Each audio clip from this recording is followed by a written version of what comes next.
जब भी मैं इस आग को देखता हूँ, जब भी अंगीठी जलाता हूँ और आग को देखता हूँ, यकीन करो कि मुझे जहन्नम की आग याद आ जाती है। जब भी मैं इस आग को देखता हूँ मुझे डर लगता है, बहुत डर लगता है। और जब भी मैं इस आग को देखता हूँ हमेशा अपने आप को सही और दुरुस्त रखने की कोशिश करता हूँ, क्योंकि मुझे पता है कि इसकी एक छोटी सी अंगारी जो है मैं उसको भी बर्दाश्त नहीं कर सकता अपने जिस्म पे, तो बड़ी बड़ी आग को क्या बर्दाश्त करूँगा। हमेशा सर्दियों में जब भी अंगीठी जलती है और जब भी आग जलती है, सबसे पहले जो मेरे जहन में आता है वो जहन्नम की आग आती है।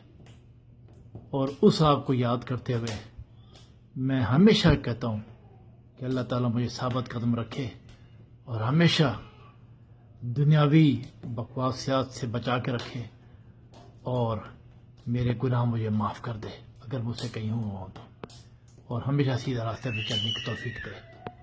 मैं जमाल टाको, पाकिस्तान अवामी इनकलाब मूवमेंट पाए।